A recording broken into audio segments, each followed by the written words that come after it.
One Christmas by Truman Capote for Gloria Dunphy. First, a brief autobiographical prologue.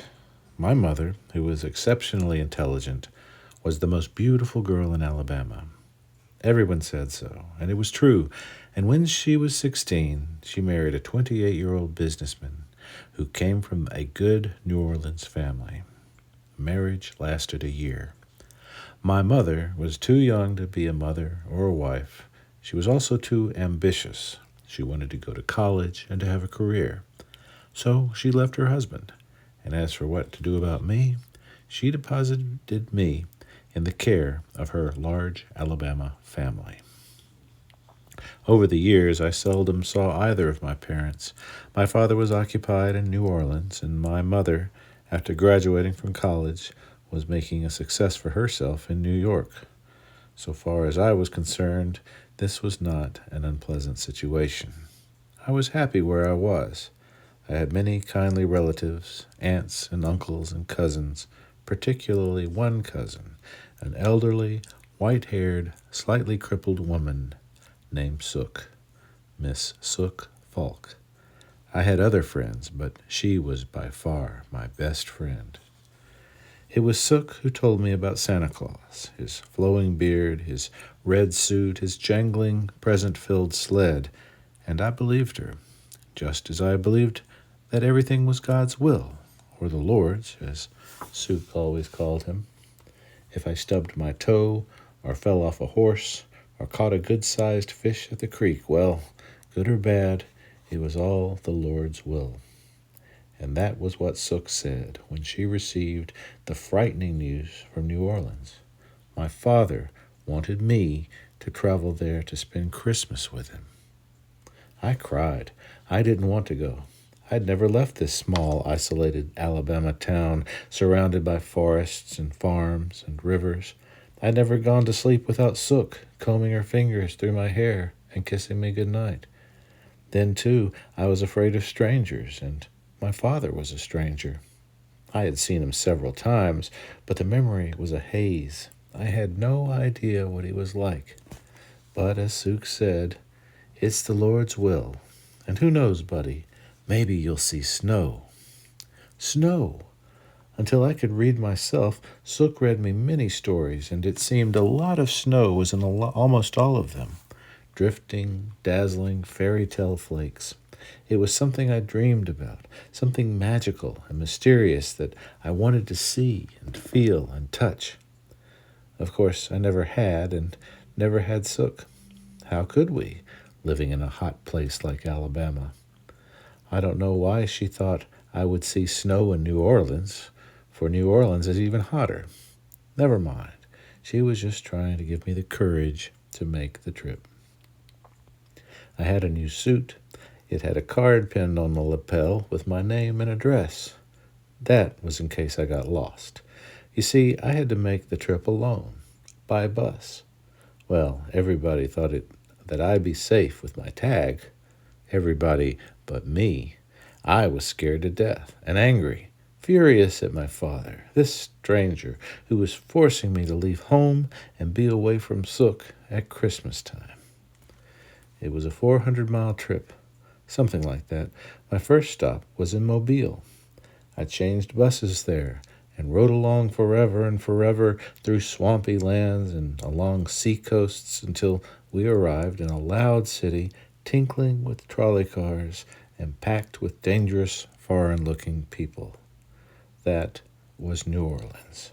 And suddenly, as I stepped off the bus, a man swept me in his arms, squeezing the breath out of me. He was laughing. He was crying. A tall, good-looking man, laughing and crying. He said, "Don't you know me? Don't you know your daddy?" I was speechless. I didn't say a word until at last, while we were riding along in a taxi, I asked, "Where is it?" "Our house? It's not far." "Not the house. The snow." "What snow?" "I thought there would be a lot of snow." He looked at me strangely, but laughed. "There never has been any snow in New Orleans, not that I heard of. But listen, hear that thunder? It's sure going to rain." I don't know what scared me most, the thunder, the sizzling zigzags of lightning that followed it, or my father. That night, when I went to bed, it was still raining. I said my prayers and prayed that I would soon be home with Sook. I didn't know how I could ever go to sleep without Sook to kiss me good night. The fact was, I couldn't go to sleep, and I began to wonder what Santa Claus would bring me. I wanted a pearl-handled knife and a big set of jigsaw puzzles, a cowboy hat with matching lasso, and a BB gun to shoot sparrows. Years later, when I did have a BB gun, I shot a mockingbird and a bobwhite, and I could never forget the regret I felt, the grief. I never killed another thing, and every fish I caught, I threw back into the water. And I wanted a box of crayons, and most of all, a radio, but I knew that was impossible. I didn't know 10 people who had radios. Remember, this was the Depression, and in the Deep South, houses furnished with radios or refrigerators were rare. My father had both. He seemed to have everything. A car with a rumble seat, not to mention an old, pink, pretty little house in the French Quarter with iron-lace balconies and a secret patio garden colored with flowers and cooled by a fountain shaped like a mermaid. He also had a half dozen, I'd say a full dozen, lady friends. Like my mother, my father had not remarried, but they both were determined admirers and, willingly or not, eventually walked the path to the altar. In fact, my father walked it 6 times. So you can see he must have had charm, and indeed, he seemed to charm most people, everybody except me. That was because he embarrassed me so, always hauling me around to meet his friends, everybody from his banker to the barber who shaved him every day. And, of course, all his lady friends. And the worst part, all the time he was hugging and kissing me and bragging about me. I felt so ashamed. First of all, there was nothing to brag about. I was a real country boy. I believed in Jesus and faithfully said my prayers. I knew Santa Claus existed, and at home in Alabama, except to go to church, I never wore shoes, winter or summer. It was pure torture being pulled along the streets of New Orleans in those tightly laced, hot as hell, heavy as lead shoes. I don't know what was worse, the shoes or the food. Back home, I was used to fried chicken and collard greens and butter beans and cornbread and other comforting things. But these New Orleans restaurants, I will never forget my first oyster. It was like a bad dream sliding down my throat. Decades passed before I swallowed another. As for all that spicy Creole cookery, just to think of it gave me heartburn. No, sir, I hankered after biscuits right from the stove, and milk fresh from the cows, and homemade molasses straight from the bucket. My poor father had no idea how miserable I was, partly because I never let him see it, certainly never told him, and partly because, despite my mother's protest, he managed to get legal custody of me for this Christmas holiday. He would say, "Tell the truth. Don't you want to come and live with me here in New Orleans?"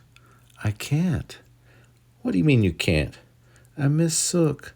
I miss Queenie.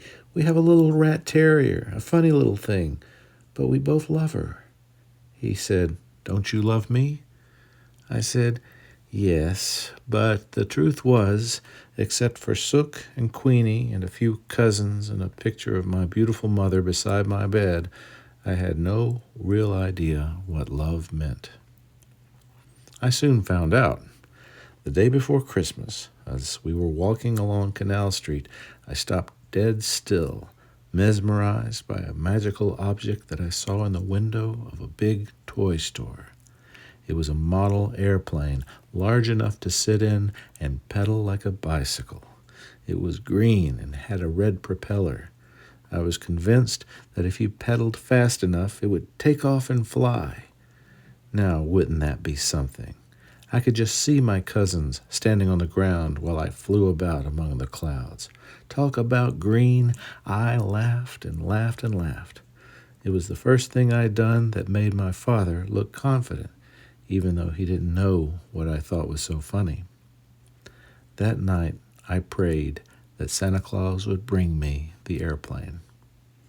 My father had already bought a Christmas tree, and we spent a good deal of time at the Five and Dime picking out things to decorate it with.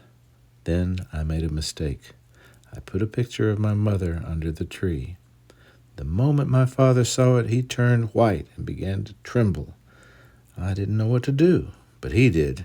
He went to a cabinet and took out a tall glass and a bottle. I recognized the bottle because all my Alabama uncles had plenty just like it. Prohibition moonshine. He filled the tall glass and drank it with hardly a pause.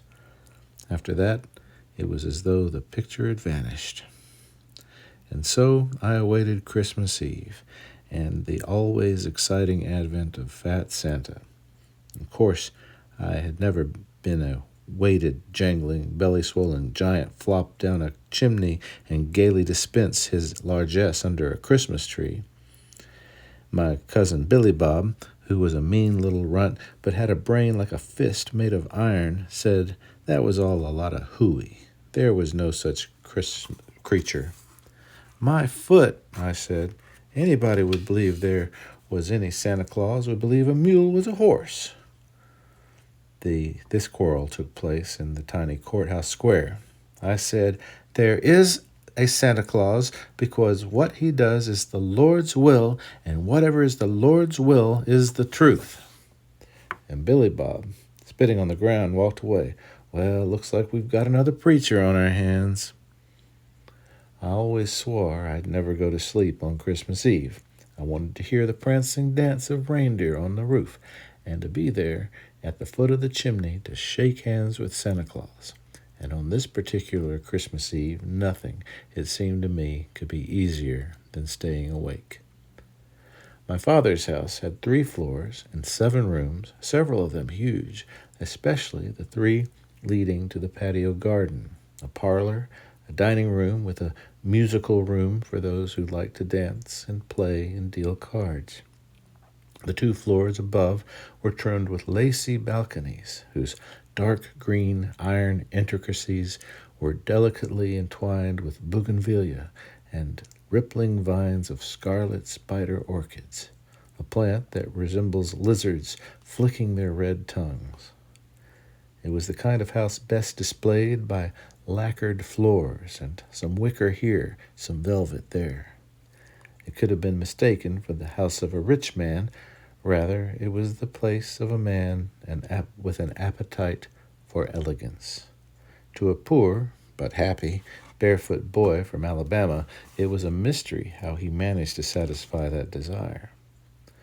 But it was no mystery to my mother, who, having graduated from college, was putting her Magnolia delights to full use while struggling to find a place in New York, a truly suitable fiancé who could afford Sutton Place apartments and sable coats.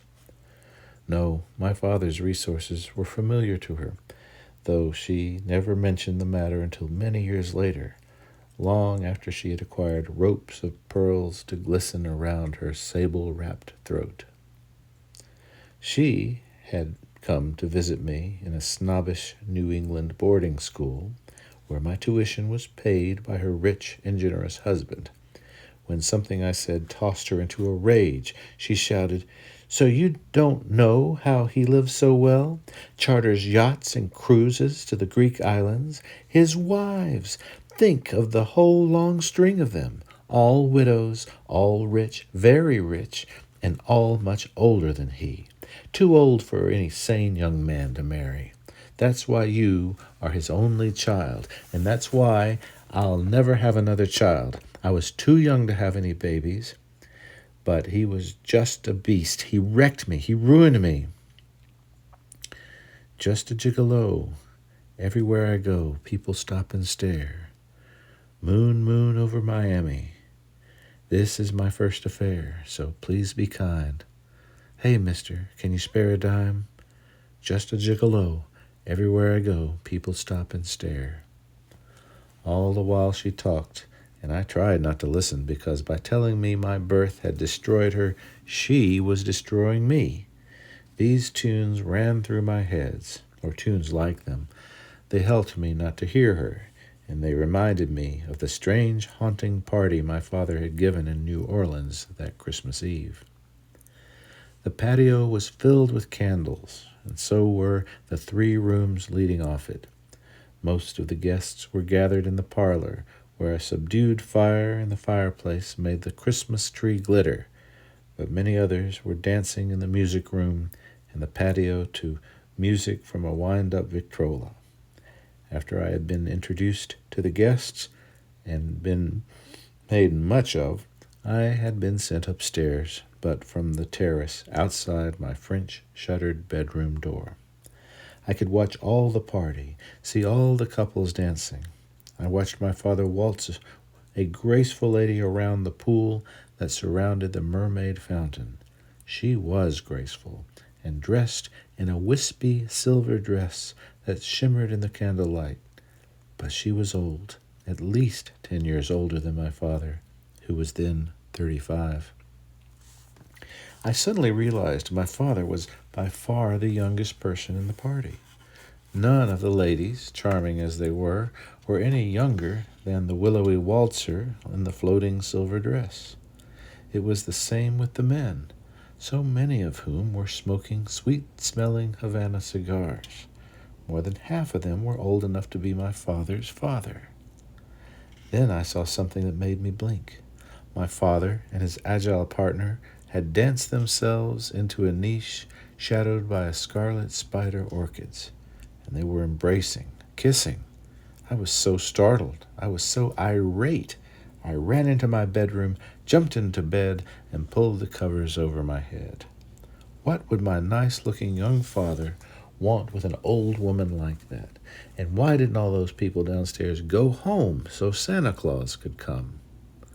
I lay awake for hours listening to them leave, and when my father said goodbye for the last time, I heard him climb the stairs and open my door to peek at me, but I pretended to be asleep. Several things occurred that kept me awake the whole night. First, the footfalls, the noise of my father running up and down the stairs, breathing heavily. I had to see what he was up to, so I hid on the balcony among the bougainvillea. From there, I had a complete view of the parlor and the Christmas tree and the fireplace where a fire still palely burned. Moreover, I could see my father. He was crawling around under the tree, arranging a pyramid of packages, wrapped in purple paper and red and gold and white and blue. They rustled as he moved them about. I felt dizzy, for what I saw forced me to reconsider everything. If these were presents intended for me, then obviously they had not been ordered by the Lord and delivered by Santa Claus. No, they were gifts bought and wrapped by my father, which meant that my rotten little cousin Billy Bob and other rotten kids like him weren't lying when they taunted me and told me there was no Santa Claus. The worst thought was, had Sook known the truth and lied to me? No, Sook would never lie to me. She believed. It was just that, well, though she was 60-something, in some ways she was at least as much of a child as I was. I watched until my father had finished his chores and blown out the few candles that still burned. I waited until I was sure he was in bed and sound asleep. Then I crept downstairs to the parlor, which still reeked of gardenias and Havana cigars. I sat there, thinking, now I will have to be the one to tell Sook the truth. An anger, a weird malice was spiraling inside me. It was not directed towards my father, though he turned out to be its victim. When the dawn came, I examined the tags attached to each of the packages. They all said, for Buddy, all but one, which said, for Evangeline. Evangeline was an elderly colored woman who drank Coca-Cola all day long and weighed 300 pounds. She was my father's housekeeper. She also mothered him. I decided to open the packages. It was Christmas morning. I was awake, so why not? I won't bother to describe what was inside them, just shirts and sweaters and dull stuff like that. The only thing I appreciated was a quite snazzy cap pistol. Somehow, I got the idea it would be fun to waken my father by firing it. So I did. Bang, bang, bang! He raced out of the room, wild-eyed. Bang, bang, bang! Buddy, what the hell do you think you're doing? Bang, bang, bang! Stop that! I laughed. Look, Daddy, look at all the wonderful things Santa Claus brought me. Calm now, he walked into the parlor and hugged me. You like what Santa Claus brought you? I smiled at him. He smiled at me. There was a tender, lingering moment, shattering, when I said, Yes, but what are you going to give me, Daddy? His smile evaporated. His eyes narrowed suspiciously. You could see that he thought I was pulling some kind of stunt. But then he blushed, as though he was ashamed to be thinking what he was thinking. He patted my head and coughed and said, Well, I thought I'd wait and let you pick out something you wanted. Is there anything in particular you want? I reminded him of the airplane we had seen in the toy store on Canal Street. His face sagged. Oh, yes, he remembered the airplane and how expensive it was. Nevertheless, the next day I was sitting in that airplane, dreaming I was zooming around heaven while my father wrote out a check for a happy salesman. There had been an argument about shipping the plane to Alabama, but I was adamant. I insisted it should go with me on the bus that I was taking at 2 o'clock that afternoon. The salesman settled it by calling the bus company, who said they could handle the matter easily. But I wasn't free of New Orleans yet.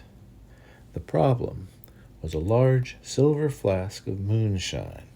Maybe it was because of my departure, but anyway, my father had been swilling it all day, and on the way to the bus station, he scared me by grabbing my wrist and harshly whispering, I'm not going to let you go. I can't let you go back to that crazy family and that crazy old house. Just look at what they done to you. A boy, 6, almost 7, talking about Santa Claus. It's all their fault, all those sour old spinsters with their Bibles and their knitting needles, those drunken uncles. Listen to me, buddy. There is no God. There is no Santa Claus. He was squeezing my wrist so hard that it ached. Sometimes, oh God, I think your mother and I, the both of us, we ought to kill ourselves to have let this happen. He never killed himself, but my mother did. She walked down the Second Road 30 years ago. Kiss me. Please, please, kiss me. Tell your daddy that you love him. But I couldn't speak. I was terrified. I was going to miss my bus. And I was worried about my plane, which was strapped on top of the taxi. Say it. I love you. Say it. Please, buddy, say it. It was lucky for me that our taxi driver was a good-hearted man, because if it hadn't been for his help, and the help of some efficient porters and a friendly policeman, I don't know what would have happened when we reached the station. My father was so wobbly he could hardly walk, but the policeman talked to him, quieted him down, helped him to stand straight, and the taxi man promised to take him safely home.